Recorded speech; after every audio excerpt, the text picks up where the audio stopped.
Шие бұл дәмді әрі пайдалы жидек. Ал жаз айы шие маусымның ең қызған шағы. Сондықтан қазір шиені барынша пайдаға жарату керек. Шие бұл күшті антиоксидант, сонымен қатар оның құрамында көптеген пайдалы заттары бар. Бір шынаяқ шие құрамында 90 килокалория, яғни жеткілікті мөлшерде жасұнық, А және С дәрумені бар. Видеоны соңына дейін көріп, қазақша контентке қолдау білдіріп, каналға жазылып лайк басып белсенді болыңыздар. Сіздердің болмашы ғана әрекеттеріңіз бізге шабыт сыйлайды. Шиенің шығу тарихы. Шие мыңдаған жылдар бойы өсіріліп, қолданылып келеді.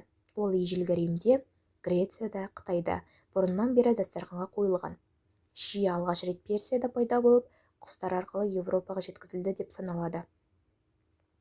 Шие маусымы мамыр-шілде аралығы. Осы уақыт ішінде сіз оны тұтынып қана қоймай, мұздатқышқа салып жыл бойы шиені сақтасаңыз болады. Егер бұл сізге қажет екеніне күмәніңіз әлі де бар болса, онда шиенің пайдалы қасиеттері туралы тыңдай отырыңыз. Шие қоректі құндылығы бар төмен калориялы жеміс. Қышқыл және тәтті жемісті таңғы, түскі және кешкі астардан кейін тұтынғаныңыз абзал. Бір маусымда шиенің 5 келісін жесеңіз, ағзаңызда қажетті дәрумендер мен микроэлементтерге байтасыз. Дәстүрлі медицина жемістерді, бұтақтарды, жапырақтарын, сабақтарында қолдануға кеңес береді. Жемістердің жапырақтарында адамға берер пайдасы мол.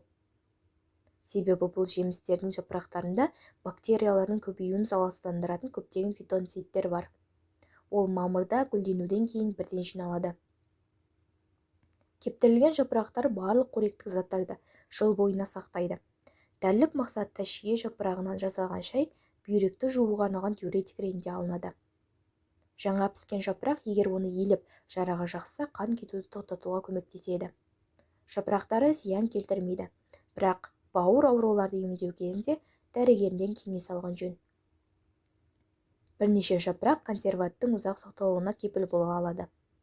Және дене бітіміңізді бір қалыпта ұстағыңыз келсе, тамақтану алдында бірнеше шие жеуге кеңес беріледі.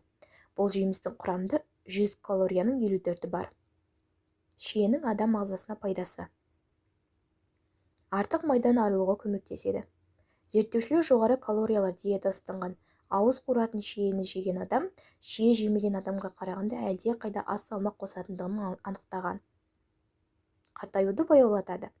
Шие басқа жемістерге қарағанда антиоксиданттарға бай. Антиоксиданттар теріні қартайтатын еркін радикалдармен ағзаға күресуге көмектеседі. Бұлшықет ауруы азаяды.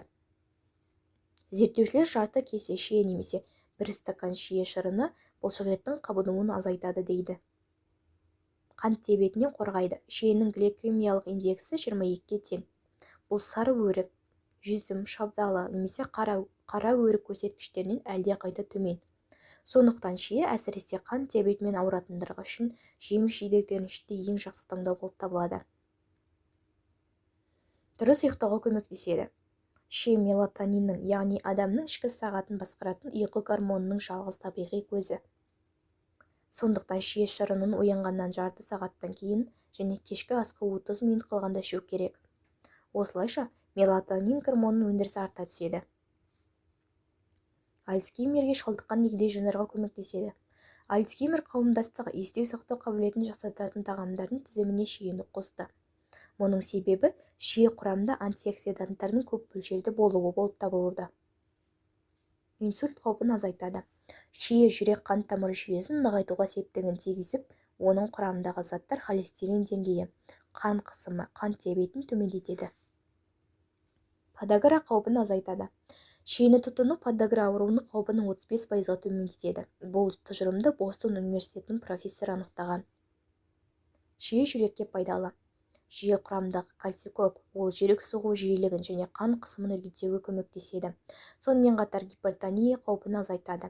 Шиедегі фитостеролдар холестерин деңгейін төмендетуге көмектеседі. Аспирин дәрісімен алмастырады. Ғалымдар шие құрамындағы аспиринге ұқсас қабынуға қарсы заттар бар екенін анықтады. Зерттеушілердің айтуы бойынша күніне 20 дана шие жеу бір аспирин дәрісін ішкенмен бірдей. Шие қанды сұйылтып денені тазалайды. Буындар қабынғанда көмектеседі. Шие шырынын 3 апта бойы күніне 2 рет қабылдағаннан кейін ісінген буындардағы ауырсыну айтарлықтай азаяды. қатерлі ісікке шалдығу қаупін азайтады. Шие құрамындағы заттар майлы тағамдарды дайындауда канцерогендік химиялық заттардың түзілуін азайтуға көмектеседі. Жүкті әйелдер үшін ежелгі бір нанымға сүйенсек, жүктілік кезінде шие жеген әйелдер сау балаларды дүниеге әкеліп отырған. Бұны шие құрамдағы қаназдықтың алдын алуға қажет көп мөлшерде темір болғанымен байланыстыруға болады. Жүрекке жағымды әсер етіп, артық салмақтан қорғауы әрі қартаюды баяулатуы шие сүйетіндердің жас көрінуіне ықпал етеді. Бүйректердегі зиянды заттардың шығуына көмекші болады. Бауыр өсуіне пайдасы мол, өтті қалыпты пайдаға түсіріп, жүйелерді қуаттандырады. Халық медицинасында шиеден жасалған дәрілерді қақырық түсіретін, тамаққа тәбет ашатын, несеп айдайтын дәрі-дәрмек ретінде пайдаланған. Осы қасиеттеріне байланысты бұл өсімдік бүйрекке және қуыққа тас байлағанда, бүйрек пен бронх қабынғанда, дененің ыстығы көтерілгенде, тоқішек түйіліп ауырғанда қолданылады. Шие туралы қызықты деректер. Бір қызығы, шие 15-30 жыл өмірінің 3-4 жылында ғана жеміс береді екен. Бір маусымда ағаштың 70 келге дейін жидек алуға болады. Шиеден уланып қалу әбден мүмкін, бірақ шиедектің өзінен емес, сүйегінен. Әсіресе шиені сүйегімен жұтып қоятын жас балаларға бермеген абзал. Шие сүйегінің құрамында адам ағзасындағы көгерткіш қышқылына айналатын амигдалин бар. Шие қантқа, органикалық қышқылдарға, ферменттерге, азотты және пектинді заттарға, С, В және ПП дәрумендеріне, сонымен қатар минералдар мен кальций, темір, фосфор, магний, кальций және микроэлементтерге бай. Әсіресе мыстың мөлшері көп. Шиені медицинада гемоглобинді көтеру, қан тоқтату, суық тигенде ыстықты басуға, іш тоқтатуға, қан аздыққа, жүйке ауруына, бронхитта, жөтел мен қағырық шығаруға қолданған.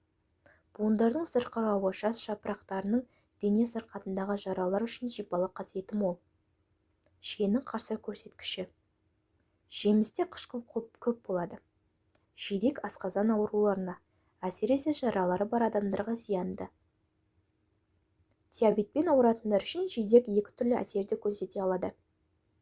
Шие тістерге, ішінара зиянды қышқылды эмальді бұзуы мүмкін.